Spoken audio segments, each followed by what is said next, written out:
Good morning student. हाँ, थोड़ा सा रह गया था बीच के अंदर। तेरा SN2 से पहले SN1 रह गई थी। ठीक है, उससे पहले वाले वीडियो में अपन ने पढ़ाया था। जो लास्ट क्लास में मैंने वीडियो सेंड किया उसको बाद में देखना, आज की वीडियो के बाद में। ठीक है भाई। अंत अणु हाइड्रोजन बॉन्डिंग और अंत अणु हाइड्रोजन बॉन्डिंग पहले पढ़ा था अपन ने, ये काम हो गया था। उसके बाद में मैंने बताया बॉइलिंग पॉइंट और melting point directly proportional to होता है चेन के, और इनवर्सली प्रोपोर्शनल होता है तेरा ब्रांचिंग के। ये भी अपन ने कर लिया था, मैं दोबारा बता रहा था।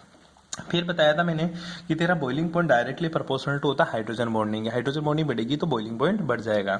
इसी तरह मैंने बताया था जो निम्नतर अल्कोहल होते हैं, निम्नतर अल्कोहल का मतलब होता है C1 से लेकर C11, मतलब ऐसा अल्कोहल जिसमें कार्बन संख्या 1 से लेकर कार्बन संख्या 11 तक उपस्थित है, वो जल में क्या होते हैं, विलय होता है, क्योंकि सर उनमें हाइड्रोजन बॉन्डिंग उपस्थित होती है।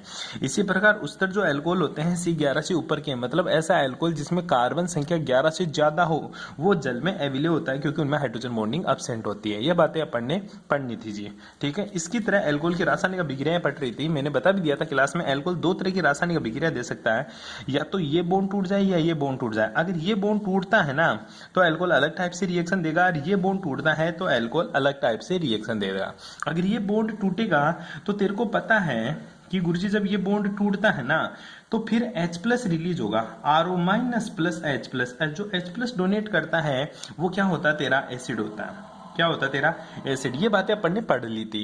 तो जो ये H+ डोनेट करेगा, तो H+ डोनेट कौन कौन कर सकता है सर? 1 डिग्री अल्कोहल भी कर सकता है, 2 डिग्री अल्कोहल भी कर सकता है, 3 डिग्री अल्कोहल भी H+ डोनेट कर सकता है।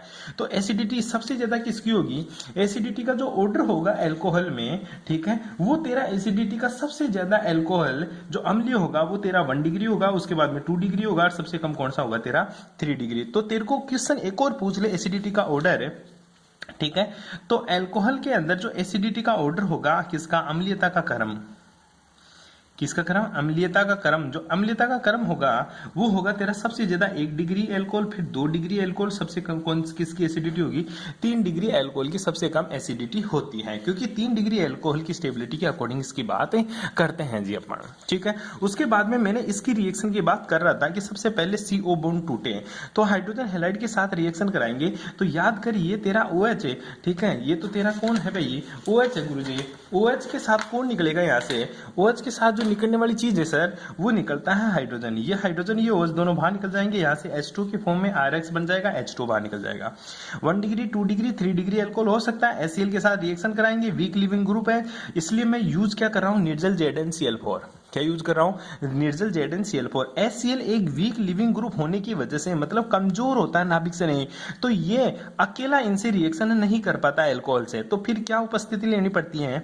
फिर उपस्थिति लेनी पड़ती है निर्जल ZnCl4 की, Cl2 की, तो RCl प्लस H2 बनता है। लेकिन ध्यान दे ये केवल HCl के साथ ही तू ZnCl2 यूज कर सकता है। अदर जितने भी तेरे एलिमेंट्स हैं, अगर HCl के अलावा मैं किससे रिएक्शन कराऊं सर? HI की रिएक्शन कराऊं, HBr की रिएक्शन कराऊं, क्या इनके साथ मेरे को ZnCl2 यूज करना पड़ेगा? इनके साथ तेरे को ZnCl2 का यूज नहीं करना, केवल HCl के साथ यूज करना होता है। क्यों? ये अच्छे लिविंग ग्रुप होते हैं। ठीक है, कौन से होते हैं? अच्छे लिविंग ग्रुप होता है। रिएक्शन देख ले, CH3CH2OH के साथ HCl की रिएक्शन हुई, प्रोडक्ट बन गया। 2 डिग्री के साथ भी तेरे को ZnCl लेना पड़ा तो प्रोडक्ट बन गया। लेकिन ध्यान रखना एक चीज है कि तेरे को 3 डिग्री अल्कोहल के साथ अगर रिएक्शन करानी है किसकी? HCl की, तो फिर तेरे को ZnCl2 की प्रेजेंस जरूरी नहीं है, इसकी उपस्थिति जरूरी नहीं है, रिएक्शन अपने आप करता है। क्यों? क्योंकि 3 डिग्री अल्कोहल की रिएक्टिविटी 2 डिग्री और 1 डिग्री से ज्यादा होती है। जो रिएक्टिविटी की ऑर्डर की बात करूं मैं, इसकी रिएक्टिविटी तो सबसे ज्यादा तेरी 3 डिग्री की होती है, फिर 2 डिग्री की, फिर किसकी होती है? 1 डिग्री की रिएक्शन। ये किसने बताया सर? ये बता रही है तेरी मैकेनिज्म किसकी? SN1 रिएक्शन की, SN2 रिएक्शन की। जो तेरी 2 डिग्री और 3 डिग्री अल्कोहल से तेरे को एल्किल क्लोराइड बनेगा वो जाता है तेरा SN1 रिएक्शन से, और 1 डिग्री अल्कोहल और मिथाइल की रिएक्शन हमेशा SN2 रिएक्शन से होती है। ठीक है, तो SN1 रिएक्शन की स्टेप बाय स्टेप रिएक्शन बात करता हूं मैं। 3 डिग्री अल्कोहल लिया, सबसे पहले H अटैक कर दिया, यहाँ पे क्या बन गया सर? H2O। H अटैक कर गया, लोन पेयर दिए, यहाँ चला गया, फास्ट हो गई, यहाँ पे OH2 बन गया।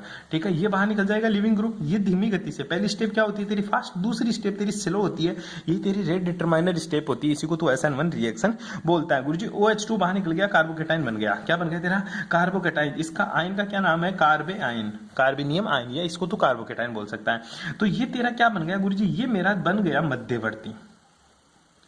क्या बन गया तेरा मध्यवर्ती। मध्यवर्ती तेरा क्या बन जाता है कार्बोकेटाइन। स्टेप थर्ड की बात करूं, स्टेप थर्ड के अंदर क्लोराइड आयन आकर अटैक करेगा इसके ऊपर और तेरा प्रोडक्ट का फॉर्मेशन कर देगा। तो मध्यवर्ती की स्टेबिलिटी 3 डिग्री की सबसे ज्यादा, फिर 2 डिग्री की, फिर 1 डिग्री की, और तो रिएक्टिविटी भी सबसे ज्यादा किसकी होती है 3 डिग्री, 2 डिग्री और 1 डिग्री की होती है। ये तेरी SN1 रिएक्शन थी जो बीच में छूट गई थी। इसके बाद में जो रिएक्शन आती है तेरी वो कौन सी आ जाएगी वापस से तेरी SN2 रिएक्शन, जो मैंने आप लोगों को पढ़ाई दिया SN2 रिएक्शन क्या होती है। ठीक है, SN2 रिएक्शन में 1 डिग्री अल्कोहल और मेथिल अल्कोहल की रिएक्शन करवाते हैं अपन। 1 डिग्री अल्कोहल और मेथिल अल्कोहल की रिएक्शन करवाएंगे। ये 1 डिग्री अल्कोहल की रिएक्शन करेंगे, पहली स्टेप फास्ट होगी, कार्बोकेटाइन बनेगा। ठीक है, लेकिन संक्रमण अवस्था वहां पे मध्यवर्ती कार्बोकेटाइन बनती थी, यहाँ पे मध्यवर्ती तेरी संक्रमण अवस्था बनती है। ठीक है, स्टेप थर्ड के अंदर फास्ट रिएक्शन हो जाती है और इसकी स्टीरियो भी बदल जाती है। ये रिएक्शन की बात अपन ने नेक्स्ट क्लास में कर ली थी। फिर मैंने फास्फोरस हैलाइड के साथ रिएक्शन कराई, ROH PCl की रिएक्शन होगा, HCl plus RCl plus POCl बाहर निकल जाएगा। इसी प्रकार ROH की रिएक्शन कराओ PCl तरीके, तो 3 लेना पड़ेगा, 3RCl बन जाएगा और POOH का ऑल्थराइज बन जाएगा। साथ में इसको ऐसे भी कन्वर्ट कर सकता है, H3PO3 के रूप में इसको बदल सकता है। ठीक है, बैठ गई बात समझ में। ये तेरी इसके मैकेनिज्म थी, नीचे से मैंने इसको बता दिया था। ये बातें अपन ने लास्ट क्लास में कर ली थी। इसके अलावा भी थोड़ी बहुत बातें करी थी रिएक्शन की, निर्जलीकरण का कर लिया था। अब चलते अपन निर्जलीकरण के आगे। अब तेरे को वीडियो देखना है वो, ठीक है, बाकी की बातें करेंगे वही तेरी नेक्स्ट क्लास में। Thanks for cooperation.